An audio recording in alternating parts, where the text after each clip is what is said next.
All right, guys, so for number 23, it's asking us for the rate. Which rate best represents the relationship between the population of the county and the area of the county?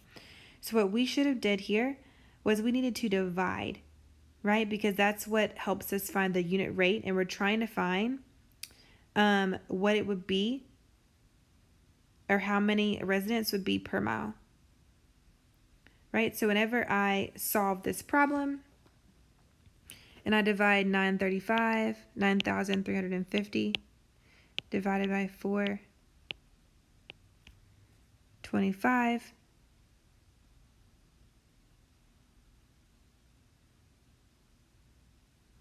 I know that I'm going to get 22 residents per square mile. 22 residents per square mile. Okay, remember it has to be 22 residents per square mile because there's 9,350 residents. So it can't be 22 square miles per resident because there's only 425, right? That would be too many people in one place. Why is this writing? Oh, come on thing. There we go. All right, number 24, which equation represents the relationship in the table? So all I was supposed to do was look to see, okay, W is equal to D plus 1.25. So all I'm going to do is plug in my D and see if I end up with this as W. Okay, so if I'm looking here, 15.75 plus 1.25 is not going to give me 14.50, so it can't be F. 14.50 times 15.75 plus 1.25 is definitely not going to give me that. 15.75 times 15.75 minus 1.25 is not going to give me that. And last but not least, if I were to say 15.75 minus 14.50, cha-ching, cha-ching, I get, oops, I did that completely backwards. 15.75 minus 1.25. I was giving us the answer. That crazy. Right? That gives us our $14.50, which is W, which is what we are trying to get. So J is our answer. Okay, number 25. This shaded model represents 100%. Which model represents 33 1/3%? Okay, so if this whole thing represents 100%, I know that it can't be B because that would be 300 1/3%, which is way too much. It can't be this because this would be the same thing, 300, right? Because one whole shaded model represents 100%, and this is only 33 1/3%. Right, so our answer choice is going to be C.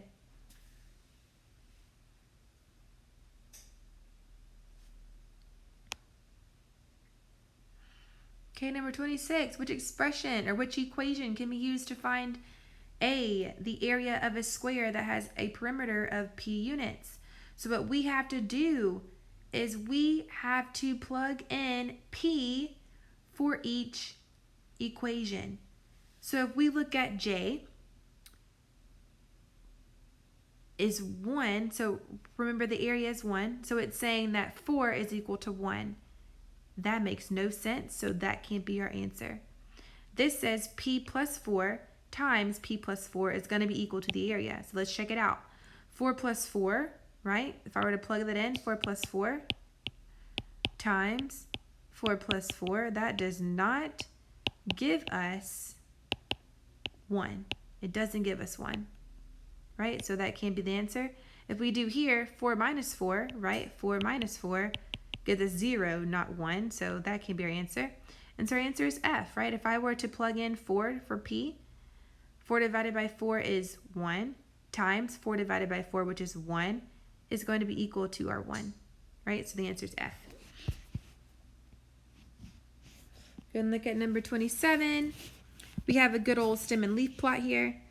And if you notice that this number line, right, is going by twos.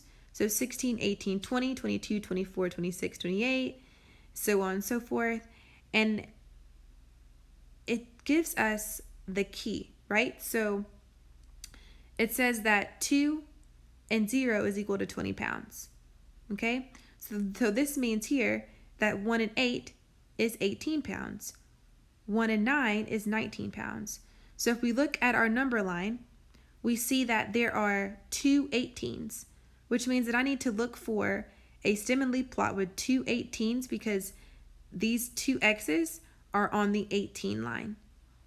So I notice D does not have two 18s, right?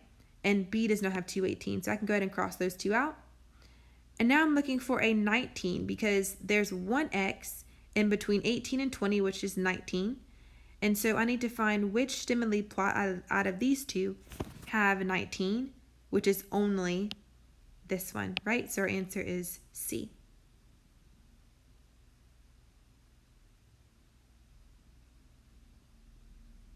And then if I wanted to double check my work, I can always go back through here and see, right, that at 20, there's only 120, right? At 22, there's only 122.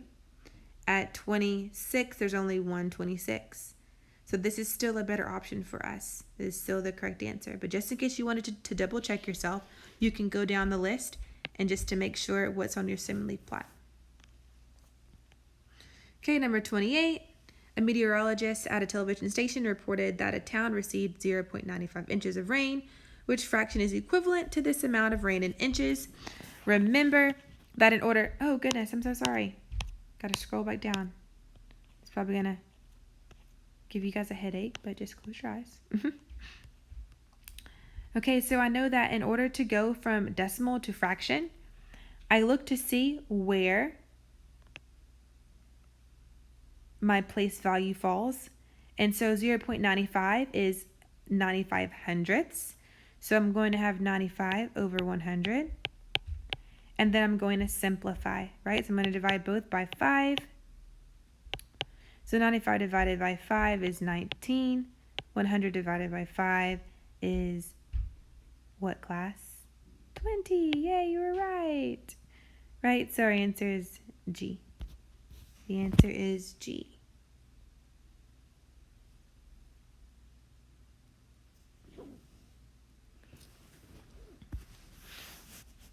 Alrighty, moving on.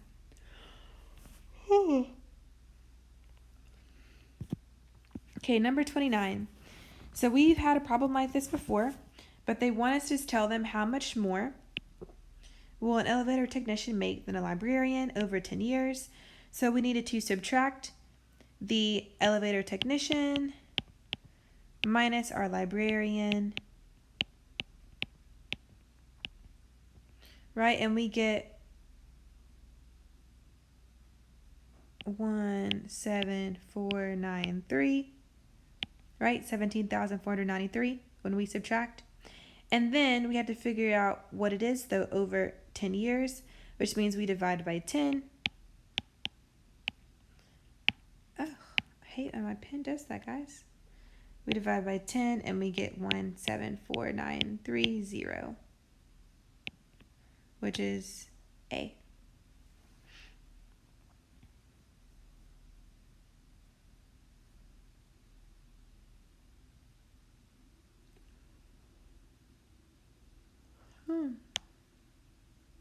Okay, number 30. A lot of us missed this question because we, once again, did not understand how to actually multiply and divide with integers of different signs.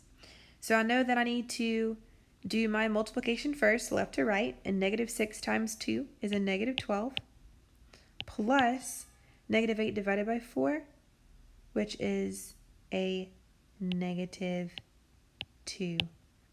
Right, and a -12 plus a -2, 2 of the same sign, and I'm adding, I just add it and take the common sign, which is a negative, so -14.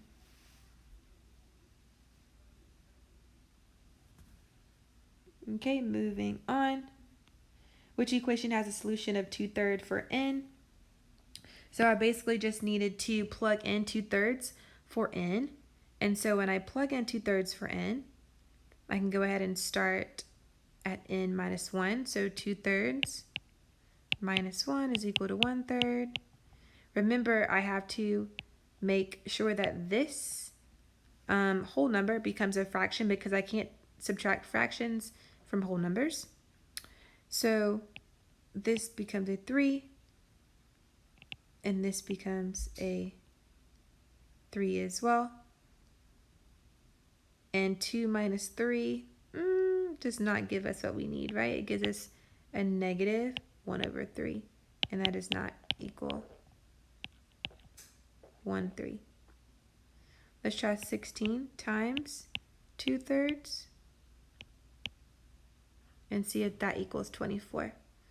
So if I'm looking at it, right, 16 times 2, 16 times 2 is 32/3,